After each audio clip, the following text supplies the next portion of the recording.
Okay, I'm back. I'm back again. I'm not dead yet. I'm probably going to start off quiet again like I did last time, as, of course, I'm recording this at 10 to midnight, which is even later than last time, I think. And then I'll probably get louder as I kind of get into the groove. But I'm here to talk about something more chill today, instead of education, which is what I was talking about last time. I forgot I could jump in this game. I want to talk about something more chill and my interests and just have a chance to ramble. And that's what today's about. As always, this is an entirely selfish channel. I'll say what I want, and that'll be how it goes. If you've got an issue with that, we can disagree like adults. But if you're gonna act like a child and get mad at me for disagreeing or whatever, I don't care. And that's kind of all I've got to say to lead into this, because I want to talk about Ending Maker today, which is, oh boy do I love Ending Maker. For those not in the know, funny, I just said that. For those not in the know, Ending Maker is a manhwa and I believe web novel. I believe it's a manhwa based off a web novel, which a lot of manhwas are, which isn't a surprise. Holy it's so bright, this game, this white neon light. Anyway, Ending Maker is a manhwa based off a web novel, Korean web novel, which was decently popular from what I know. And it's so bloody good.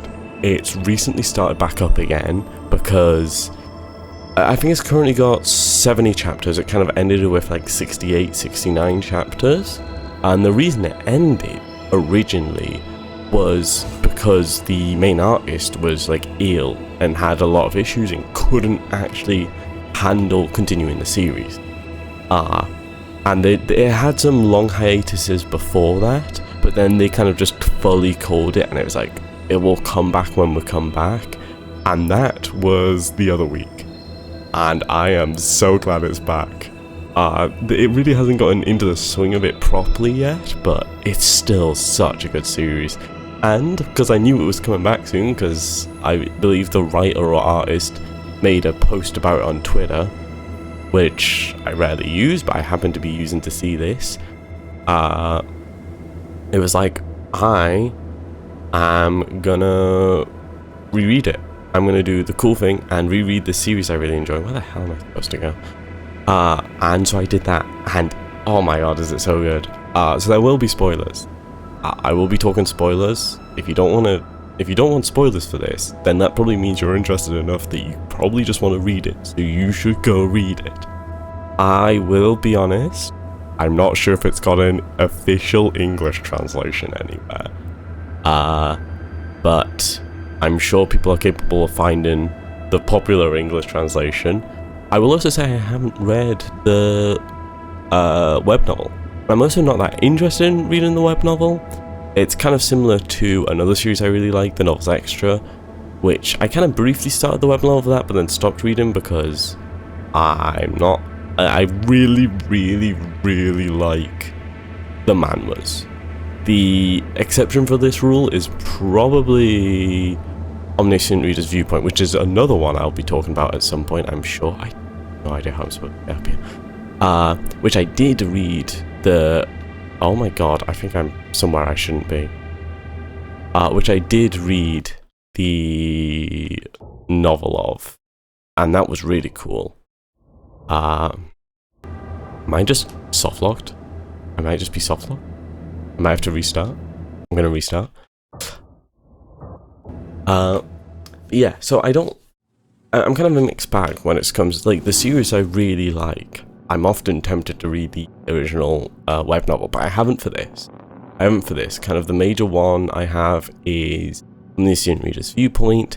I've been tempted by The Novels Extra, and I am reading, I haven't read the manhwa of this, not that I really think it exists. I have been reading Lord of Mysteries, which is also very good, which I'll probably also talk about soon. But no, I'm talking about Ending Maker today. So the plot of Ending Maker is typical Korean web novel game where it's like, oh my god, this game came out, took the world by storm, it's been 10 years and still has popular players, and it's this really big intricate game, which is like World of Warcraft level MMO. And it's like all these games are based off like a World of Warcraft MMO for some reason. I'm trying to think of like other stories which do the same off the top of my head. The only one I can think of currently is the one where it's... I am blanking, I should be able to think of more.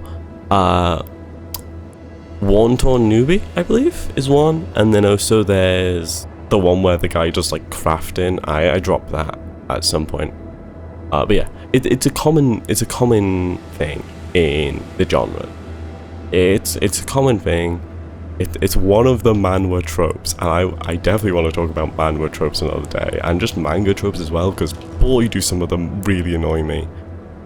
But yeah, so it's kind of set in that typical game, and there's this player who we see kind of load into the game from their point of view, called Outboxer 009, and this is our main male protagonist, Outboxer.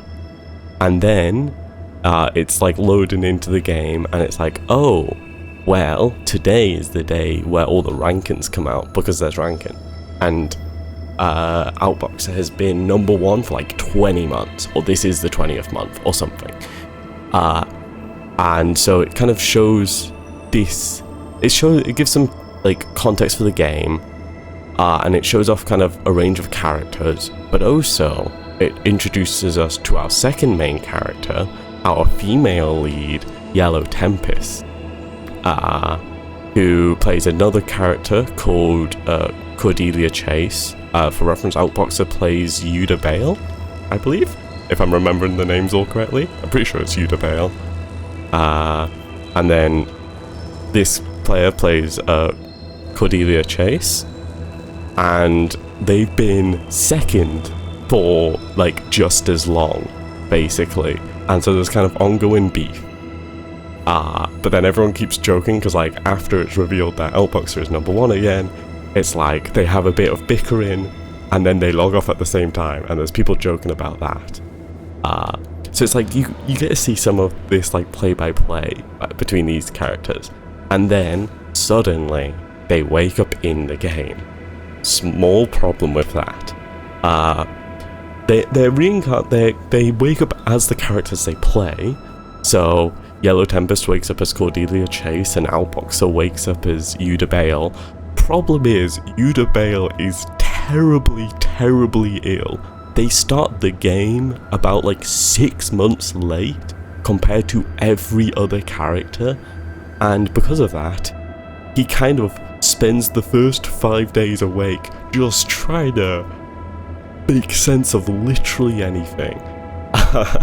And then by the time that he's visited by his fiancée, Cordelia Chase, they kind of look at each other and they go, oh shit, that's Yellow Tempest, that's Outboxer. And I'll say this, I'm not quite sure how they know, because the way it's kind of shown in the manhwa is they've got like their player tags drawn over them. They've got their name tags. Which is an obvious giveaway. I'm not sure if they literally see that, in which case it brings into some questions about how the hell this game works, how the hell this world works. But either way, they recognize each other, and after having a brief, oh my god, wait, what's happening?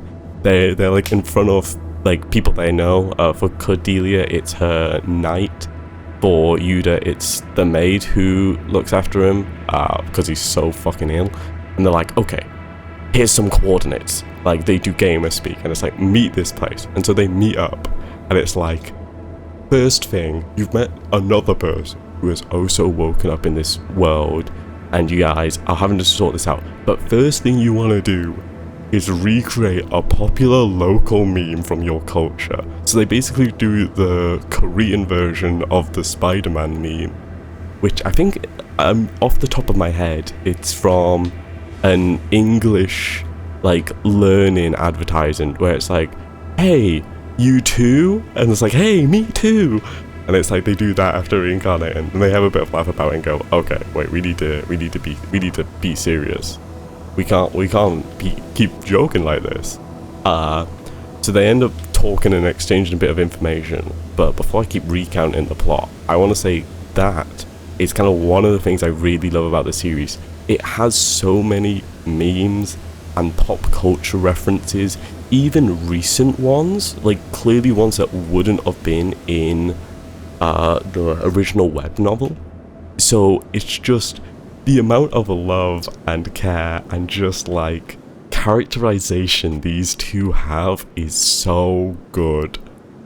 So it's these two kind of realizing, okay, we've both kind of woken up as these characters, and we've also both started to seemingly assimilate as them, because it's like while they're talking, they talk about their fathers as if they are literally their fathers. They refer to them not as like Count Chase or Count Bale or whatever their dukedom titles are, but they refer to them as like father and stuff. And it's like, oh, instinctively we are thinking of them as our actual dads. That's kind of how we've assimilated body, which is interesting. It's kind of a nice lean into something I really like about it, kind of that pops up a bit later on. And so it's like they kind of start off this, and it's like, okay, well, we need to cure my illness, because Yuda Bale, outboxer still, is like, I can't do shit. I can barely walk. I can barely do anything. We need to do something for me. And they're like, well, what could we do? And they go, wait, we're gamers. We don't have to do this the right way. And so they go, okay, you know who's in this area? There's a mid-tier boss that just kind of happens to be in the area. And the thing about this mid-tier boss is it has an item on it that drops, which is like, has a lot of like, yeah, I think it's yin energy, because it's like yin and yang, and like his illness stems from the fact that he has a lot of yang energy, like cold energy, so he needs like warm energy or whatever. I'm probably getting stuff the wrong way around, but it's like, okay, well, normally you've got to defeat the boss, but seeing as we're here in person, we can probably just grab it off them. And so they end up planning out this date where it's like Yuda like sends Cordelia a message, and it's like, please my love, I'd love to take you on a date to see these flowers in this area, which just so happens to be next to this thing which people have greatly forgotten about. I've also just remembered there's a respawn button, so I didn't have to restart earlier.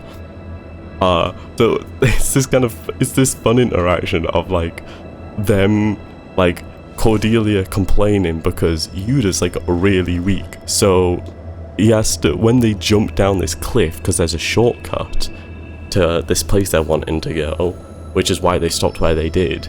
It's like, okay, well, I can't do that, so you're gonna have to like bridal carry me and jump off. And so it's that embarrassment, but then Yuda is outboxer. I'll keep saying outboxer for now, for reasons I will mention later. But it's like outboxer is like, well, I had to send them out. I think we're both equally embarrassed. And so like, okay, we're gonna get this done with, so you can be useful. And so it's like they get to this temple, and they're like, damn, this temple looks really cool in person. So it's what you'd expect, like gamers going, oh my god, this place I've only seen in fiction looks really cool in person. Who would have expected that? And so it's kind of that. So it's they end up like planning this thing because Yuda remembers this like magic circle that they can draw to like trap them, and this is kind of the beginning. We see it more a little later on, but the beginning of really showcasing the difference in play styles between the characters, which is really interesting because it gives like, I feel like some series like this will have some character good at one thing for like a reason, and it's kind of badly explained. But I feel like this series having two MCs, by giving them different play styles, they've managed to really cover their bases and say, well, this is how, like this is how they kind of, it makes sense that they are able to do this stuff because they have completely different playstyle. But I will mention that in a bit. Where the hell is... I'll just respawn. So they draw this circle, and they summon this demon, and it's trapped, and they manage to just nick this, like, sun necklace off. And it's like, okay, well, we've got that, let's go, let's dip. And right as they're about to dip, the demon wakes up, and it's like, oh no! And like, Cordelia reacts out of instinct and panic, and attacks it. And she levels up, and they're like, wait, are you telling us that we've got this high-level monster here, which we can level up from just attacking, not even killing it, and we can just get a load of hits? Yes, please. And so they end up beating this poor demon for like 5 minutes until it ends up going back to where it was like summoned from. And so that's kind of like their first like proper like work as a duo. And they get this necklace, and it's like, great, we've got the necklace. What do we need to do next? Well, next, we're grounded, because they both ran off. And it's like, sure, we get it that you lovers want to go off by yourself, but you guys can't be doing that. And so they both get grounded. And so as soon as they're ungrounded, as soon as they're let out, I'm trying to remember who sends the next letter. I think it's probably Cordelia, because I remember later in the series her complaining that she's always the one sending the letters and stuff. But I'm trying to remember as much of this, because if I kind of pre-planned that I was going to talk about this, I probably would have reread the series even more recently, which I didn't. Was all this literally to get back over here? Oh my god, it was.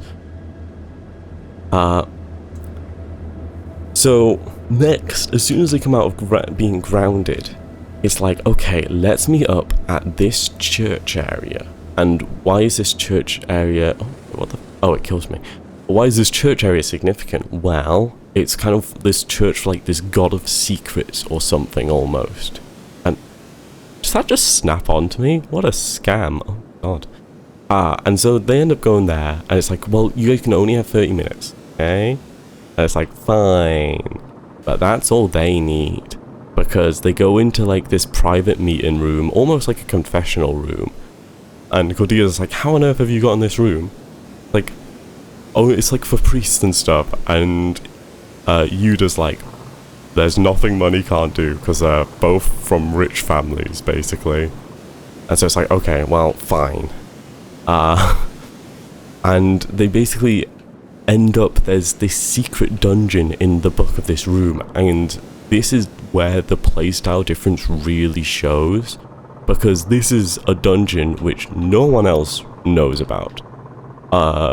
Yuda, or Outboxer, more accurately, because it would be when they were playing the game, kept it completely secret from everyone else. Whereas Cordelia is kind of known, Yellow Tempest is kind of known for sharing the secrets, kind of sharing how she knows stuff.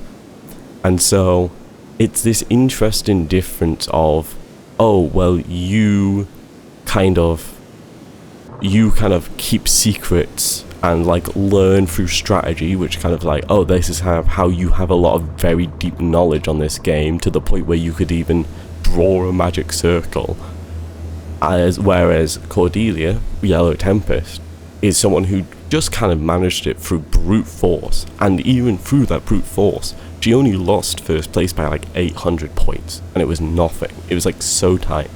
So it's this really interesting dynamic of these different playstyles and how they come together, and it's when their interactions really start to show, because ultimately, this is also a romance story, and my god is the art cute. And it's kind of, these dumbasses is possibly the nice way to put it, kind of slowly falling for each other, but also like a little bit of fighting on whether it's like, oh, is it just because we became Yuda and Cordelia, who were fiancés, mainly just because of their fathers. But it's like, is it part of that? But as the story goes on, it becomes kind of clear that Yuda's the one falling. And it's like Cordelia kind of does show signs, admittedly, but it shows a lot less. And there's so many scenes from Outbox's point of view where he's just looking at Cordelia, and it's like, man, we know you're a lover boy. Admit it. And it's just funny. Just funny seeing kind of this narrative between these two characters who initially hated each other. And I mean, even Outboxer thought Yellow Tempest was like a guy. Didn't realize they were actually a girl. And then there's just all sorts of just kind of small things, but like small character things, which makes it so good. It's like these kind of small elements of how they approach people, especially when it kind of comes to working with people. Outboxer is known to be a lot more scheming, and he's the one who kind of does a lot of the planning. And he's like, in the most recent chapter, they end up speaking to a god who they'd been impersonating for a good reason, but they had been impersonating them. And he's like, okay, well, if this god is here, we've got to make good use of this and try to get some free items. And in doing so, he gets Cordelia some free stuff. Great, Cordelia loves that. He doesn't get shit though, which that's on him. Where the hell am I supposed to be going? Wait, sorry, I need to lock the fuck in for 1 second. I think I'm meant to be going over here. And so it's this aspect of these difference in personalities and how they interact and how they play the game is just really, really interesting as a reader, I've found. I really like it. I think it's really cool how they've done it, how they've balanced it. So I've realised I've been going through the story beat by beat, but there's a moment in that previous arc I was just talking about where they go into that book dungeon, which I really like, where it's like their first time doing a proper kind of like dungeon crawl battle together. They haven't done it yet, and they never partied up, so it's like not like they really had experience for it previously. So it's like, okay, well, how do they work together? And the answer is okay. You just like, oh, we can get a secret bonus from the boss if we do this thing, but decides not to tell Cordelia, so he powers up the boss without telling her. And then she gets really mad about that, of course. I mean, who wouldn't? It's life, well, it's not life or death, actually. If you died in that area, you would just get sent outside the book. And so there's a bit of bickering about that, and he gets Cordelia dumps him in mud to get back, which is valid, as she should. Slay Queen, as we say in the industry. What industry? You don't need to know. I was also about to apologise for rambling again, and then remembered, oh, this is the place I'm literally allowed to do that. So I'm gonna keep rambling. But I really like that moment between them, where it's like, okay, no, this is us kind of setting a bit of a boundary between us. I get it. I get you want to get the items, and I get there's one of us being a mage and the other being a martial artist means that we can split items really easily. You can't just summon a more difficult boss without telling me. You've got to keep me in the loop with plans. And so that's kind of their first real big moment of team building, which is really cool. It's cool to see. And I really like that moment, especially. So they kind of get out of this dungeon, and they do more stuff. I don't want to be paraphrasing too much, but also there's only so much I can really say without just repeating the same thing. But I'm going to quickly turn this game down a bit because it's a bit loud on my end. So they end up next going to this event for all the kind of like the young nobles their age, where a lot of the main characters meet, but Yuda never originally went there because he was too ill. So normally it's just Cordelia who goes there, which is important because it's kind of where Cordelia's kind of story really starts, and she ends up getting split off and she ends up having to go alone, and it's like, it's quite a sad story and whatnot. So it's kind of a core pivotal moment, and on the way there's an event they must hit. Cordelia, on their kind of trip there originally in the story. There was a secret event where if you went to a lake at nighttime, kind of while they were traveling, you could get this event and meet these fairies. And the important thing about these fairies is key items which you need. So she ends up having to go into this river, and what the oh, it's just reset itself. Okay. She has to go into this river, and she's got to talk to the fairies. Problem is, Cordelia originally kind of gets the fairies to talk to her by singing. Yellow Tempest does not match those unique set of abilities known as singing something. So they remember that Cordelia in the original game sung a song about the stars, and so they go, you know what? Twinkle Twinkle Little Star will probably work okay. So she's stood in this middle of this river in like midwinter, like it's freezing. And she's like, okay, I'm gonna sing Twinkle Twinkle Little Star to try and get these fairies to show up so we can speak to them. And as they do that, there's this choreographed fight which they know was gonna happen, which is why Yuda also went, other than also wanting the items himself, as I mentioned earlier. He likes to make the most of every event. He's like, okay, I think it's a manticore off the top of my head. Like, this manticore's gonna show up, but it's changed locations. It's like, it's coming from a different spot.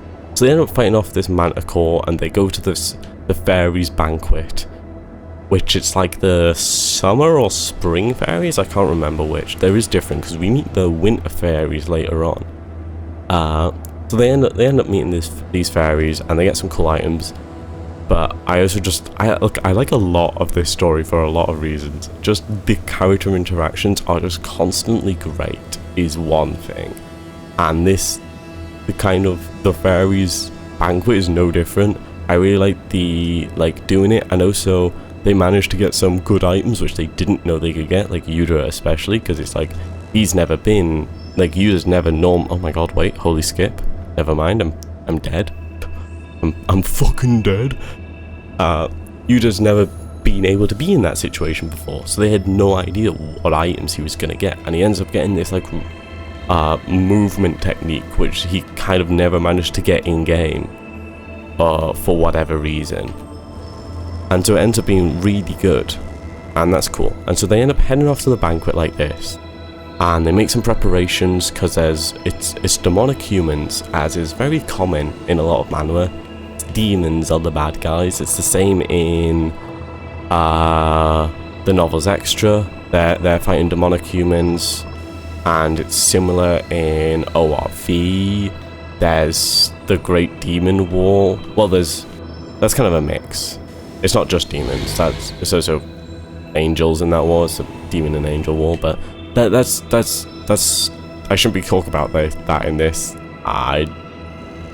You can plug your ears. I'm not going to talk about ORV anymore, because I want to talk about that different time, where I will pre-warn spoilers as well. So, no, it's just these demonic humans are the bad guys, and keep showing themselves. And so they fight off a demonic human at this banquet, and there's a funny moment where they've got to meet. There's another player character which shows up there, and this is the first time they've met a player character which isn't one of them. And so like, oh, maybe it's the third place player, maybe, because we know they had an alternate account who played that, because their main was Cordelia as well. It's like, maybe it's them, maybe they're there, but then it ends up not being, and it ends up just being the character. But Yuda kind of went up to them and did the same thing they did when they first meet, like the Spider-Man meme. So it's like kind of an awkward situation. But then when they're fighting off the demon, there's this noble girl who they were running away with, who Cordelia knew, and they're like, okay, hide in here, hide in this kind of like basement area while we fight. And it's like, sure, that's great and all. Small problem with that, they forgot she's there, so they leave her trapped in there for days, like for a day or so. And the other player character who was with them, they'd silenced because he was being annoying, loud and annoying. So they silenced this character called Lucas, so he couldn't speak, and then as such couldn't tell anyone that she was there as well. So it's just fun. It's also just this funny interaction of like, oh god, wait, oh, it's like they both like Yuda or immediately checks on Cordelia or the other way, like they immediately check on each other, and then it's like, I feel like we're forgetting something, oh god, and then they've got to rush there to like save her and stuff. And yeah, so after that, I'm trying to remember what the next thing they're doing is. They want to permanently cure Yuda, because he hasn't really been cured. He's got this necklace which is like helping him stave it off, and now he can be like a normal person, but it's like he's missing a lot. So they end up traveling because Lucas has heard of a flower which might be able to help them in his domain. And so they go like, yeah, we'll follow you to your domain, and it can be an adventure. Oh, you like adventures, don't you? You like knights and stuff. So they end up following Lucas, and along the way there's 2 key events before they get to the next location. The first, I'm trying to remember the correct ordering, is they meet this character called Landorus, who Lucas really looks up to, but turns out Yuda has a body which is like keely tuned to this martial art that this guy Landorus has been trying to like learn and practice, but has never managed to get it that far. And the reason Landorus is important is because he was a player character in the first game. So this is, I can take photos in this game, apparently so. This is the second game. I can't remember what the game's called off the top of my head, but the game they played, which got played for ages, is the second one. And in the first game, Landorus was a character, as well as another character we meet a bit later on in the recent chapters. We meet them as the story went on hiatus. So it's like we just met them. Like, we got a name, I think, and that was it. Also, holy side tangent, I'm a lover of brutalist architecture, and this is making me so happy. All this architecture, it's so cool. Anyway, back to the story. So he ends up kind of becoming Landorus' student and learning some techniques of him. And it's one of those techniques where it's like, you've kind of got to learn it yourself. Like, once I tell you the starter thing, it's all down to you. So it's something that they can kind of learn in a week, and then it's just they can figure it out. And so after learning from Landorus, and also they got jumped by demonic humans, they end up... Actually, wait, no. So before that, I got my order wrong. I've remembered the order now that I've thought about the full series of events a bit more. What actually happens first is they go into this forest where Yuda and Cordelia both know there's a key event for Cordelia here. There's a lot of key events for Cordelia, and there hasn't really been many for Yuda, but that's mainly because Yuda's really not going to be in the story yet. So I'm hoping we're going to get some more kind of Yuda-centric stuff, because we got a lot of Cordelia-centric stuff. Like, we got the fairies, and we got the witch who just met, which is this scene. So they go and find a witch who lets Cordelia borrow a power, and it's kind of meant to be a one-off, but it seems like it's going to be a bit more than that. Where the hell do I have to go so I know where to put this? I'm just going to place it like here for now, I guess.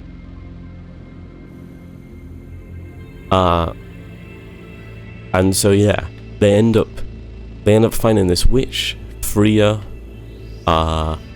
and it's like, originally, only Cordelia could hear the voice, but also Yuda ends up being able to hear, so Yuda also is able to briefly borrow the power that the witch kind of lends Cordelia, which is weird, but there's kind of this happens quite often in the story, and I'm not sure if I'm bothered by it or not, but it's this kind of thing of like, a lot of situations where Yuda's not meant to be in, because they're kind of very much following Cordelia's storyline, because like I said, Yuda's not really meant to be in the story by this point.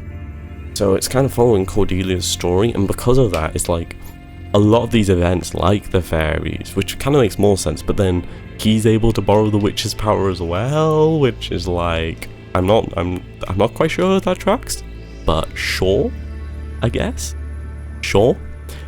I'm not gonna complain. It's cool. I'm never one to turn down a cool scene. So they borrow this witch's power. They fight off some demon again, and they end up. They get something from the witch. It's this key point. I can't really remember exactly what they get from her. They learn something. They get more power. What Cordelia does, and then it's like, okay, well.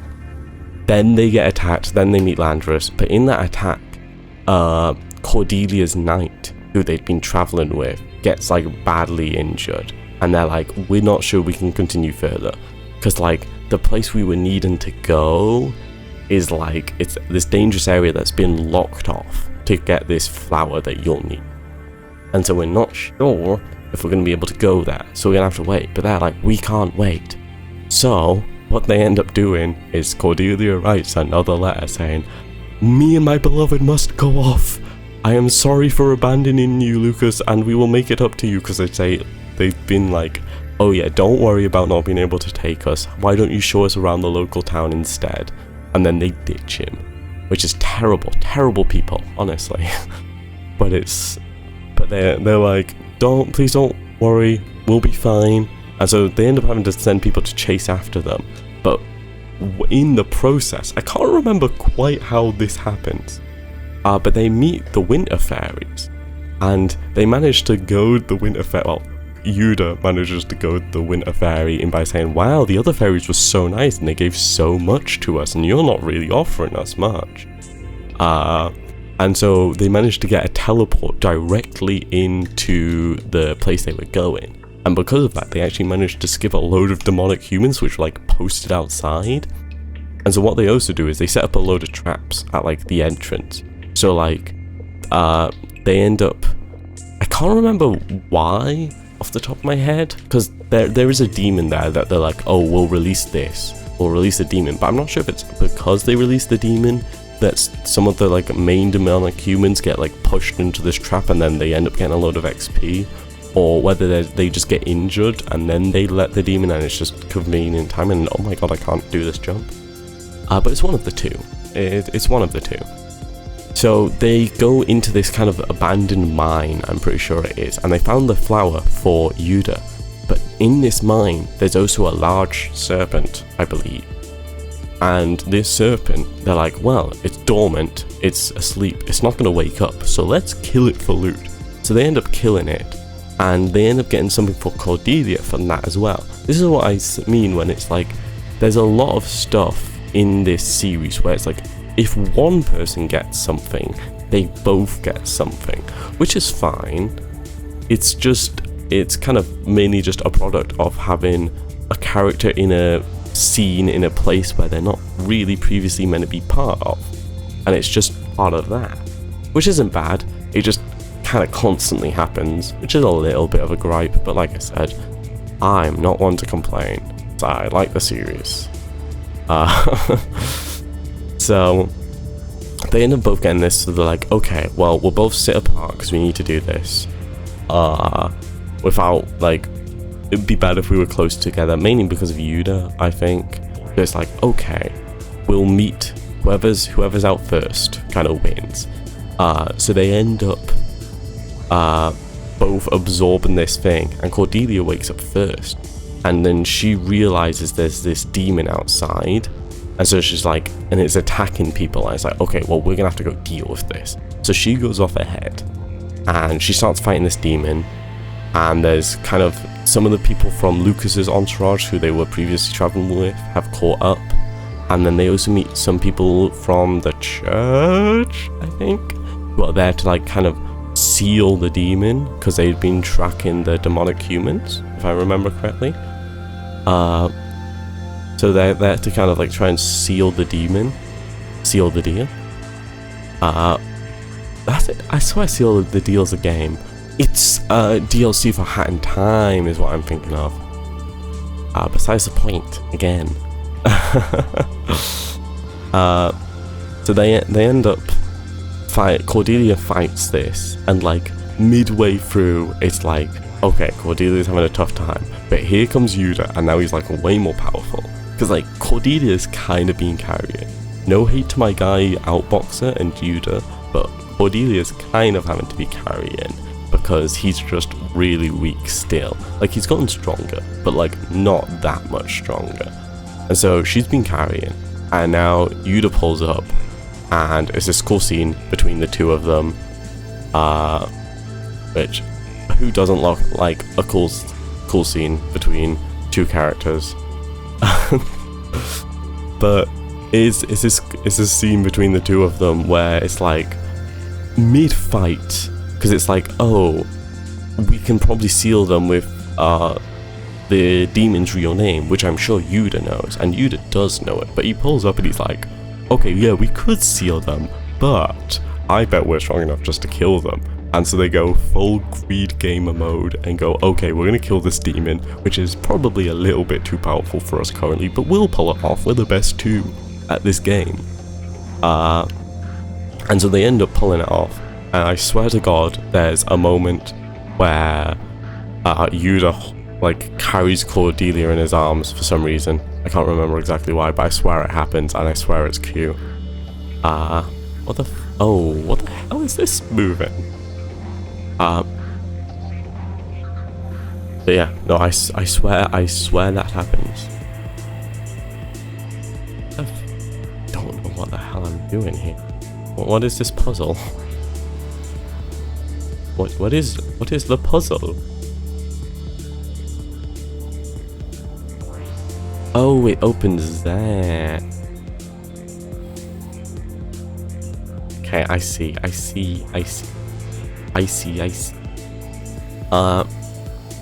So it's like, it's this cool moment where they defeat this demon, and there's a little bit of heart flutter. I can't remember whose heart flutters, but I know a heart flutters, and I know it's a cute scene. But in the process, Cordelia used this power she got from the witch, which is like magic eyes, and it's like freezes the demon in place. And that's important because now she's blind, and well, they're wanting to sneak off again because they've got to do other stuff. And Cordelia's, obviously, he's very worried that Cordelia gets injured. But also, someone's going to have to find a way for them to kind of go out now that Cordelia's can't write a note. So it's Yuda's turn to write the letter, and that's the important thing. So Yuda writes this letter saying, hey, please don't worry about me and Cordelia. We'll be fine. Trust us. You can trust us. We will be okay. We have gone off to do something. And so it's this really cute moment of Yuda having to carry Cordelia on his back as they kind of run away from this camp. And I just love so much of this series, and I feel like I'm doing a terrible job of explaining why it's so good, but also I've been rambling about 40 minutes, which also makes me think I've been doing a terrible job, because it should not take 40 minutes to sum up this series.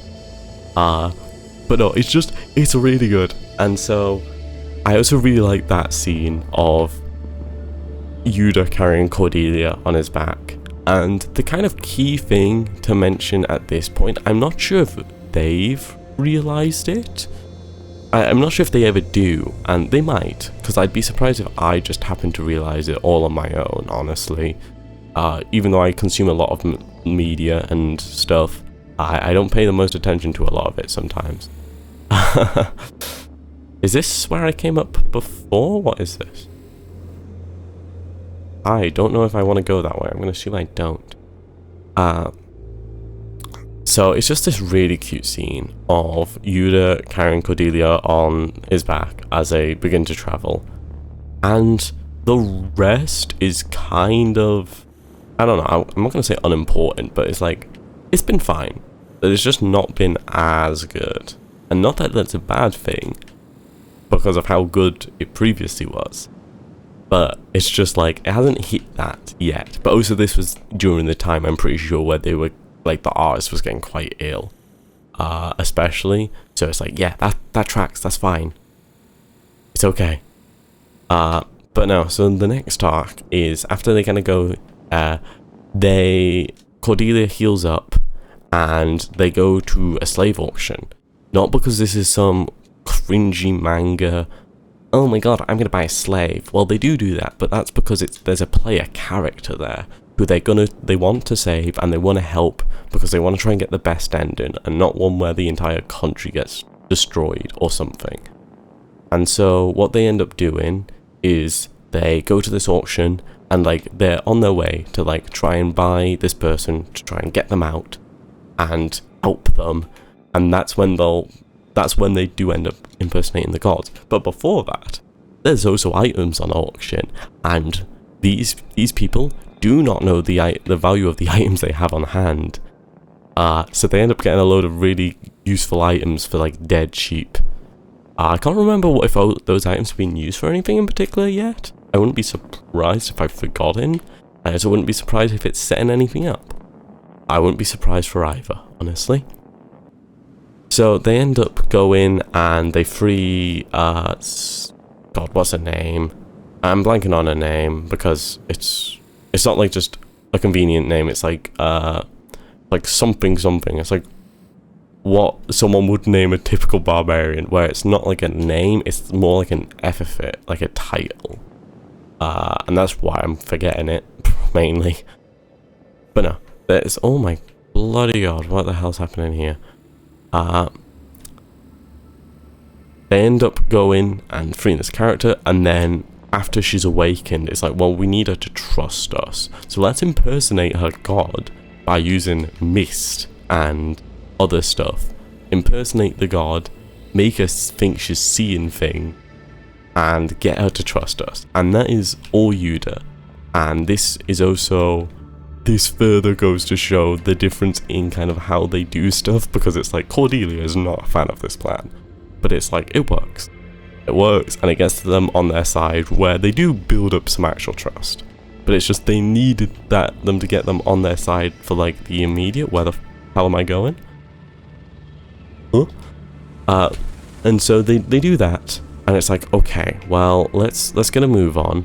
And as they are kind of heading off, they start getting chased by this demon worship at like high level 1, and they jump off this cliff because there's loads of crows there, and they know that from another. They were also they were one of the characters from the first game as well, and then that's where it ended off, and that's like 60 odd chapters. So that's like 63 chapters of content that I've just kind of yabba dabba dooed through, you know. And I feel like I've massively undersold this series that I really, really, really like.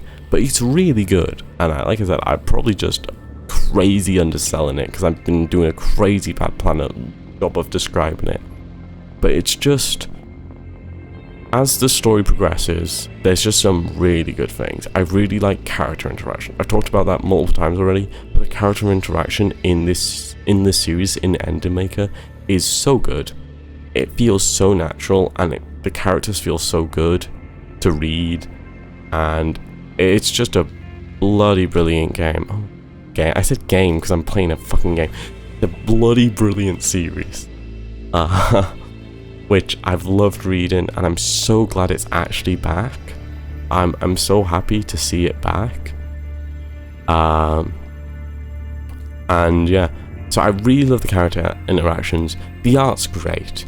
My one complaint about it is they make those references. Like I mentioned the references. Those references are kind of throughout the game, and I said game again. Oh my god, my brain shut off. Throughout the series, and there's some good references, but kind of towards the end, and especially since it's restarted, it's really, really, really toned down. I think there's been one, and that was in the most recent chapter, and it was because I was just thinking, it feels like they haven't really made references like they used to yet, and then they did, and I was like, oh, that's funny that's timed like that. But that's good. I'm glad that they're still doing stuff like that. Oh my god, holy rolled. Maybe I shouldn't be yabbering and rambling while also playing a game, but also I like playing games. So sue me. Games, yeah, I want unlimited of them. Oh. Anyway. Yes, so the series is really good. The art is great. I love the art. The characters are so cute, and I love the romance. Like, I'm a sucker for romance, and that's going to be a different thing, especially romance when it comes to like stuff I read. That's definitely going to be another thing, because there will be an episode titled the Yuri rant. I have no doubt, and I know there's no context for that, but don't worry, there doesn't need to be. All you need to know is there will be an episode I make called the Yuri rant. Or it might just be, actually it'll probably just be titled the Yuri rant, let's be real. And that will exist. And I'll probably talk more about romance then, in general. But just the romance in this series is so good. And it's also nice kind of seeing, because Cordelia is just like being her constantly. And it's very clear Yuta is like slowly falling for her. And it's like him kind of fighting back, and it's like, come on Cordelia, you gotta reciprocate it somewhat, please. And I like it, it's cute. I like my doofuses. If your story has a doofus in it, I will probably like them, because doofuses are great, and I get doofuses. I am a doofus, it feels. Ooh. I am when it comes to this puzzle, at least. Well, sorry, puzzle. Yeah. I want to talk more about End Maker, but I didn't really come into this with stuff I specifically wanted to talk about. I just wanted to talk about the series because it's this series I really, really love, and I think it's really, really good. And I think it's because it's like other series which kind of came out similar times, because their artists haven't gotten ill, are like double, triple the chapter count currently. And it's like, this really good series only has 70 chapters currently, and it's so good.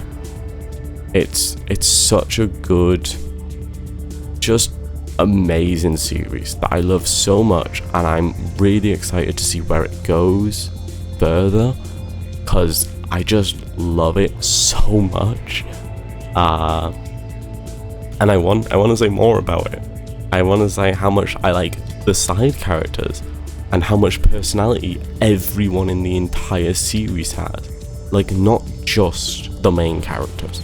And it's not just them, and it's not just this main cast. Every character in the series has so much personality and life to them, and the artist brings it out really well. I shouldn't have jumped there. The artist brings it out really well. The writing is great. It makes me tempted to read the web novel, but at the same time, I enjoy the series so much, I don't want to.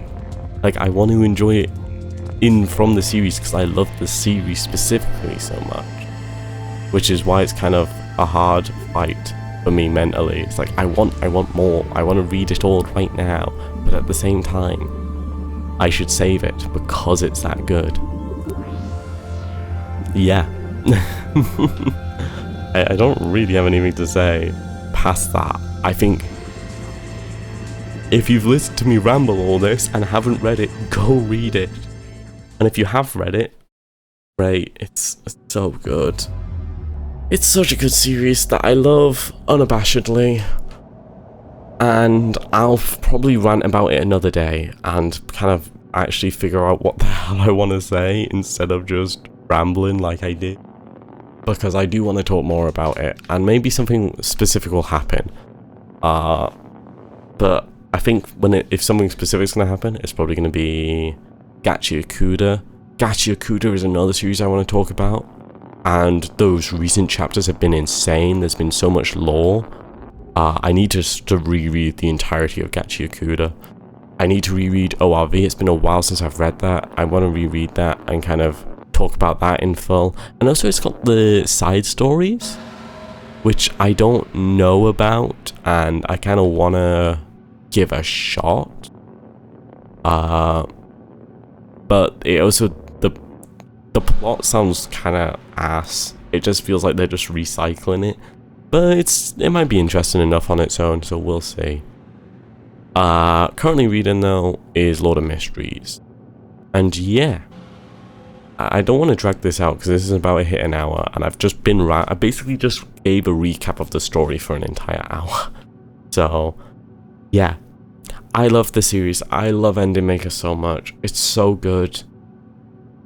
If you haven't already, you should read it. That's my takeaway, and that's what I've rambled about today. So thank you for listening. I don't know, I'll be back again, probably. There's more I want to ramble about. Oh my god, is there more I want to ramble about?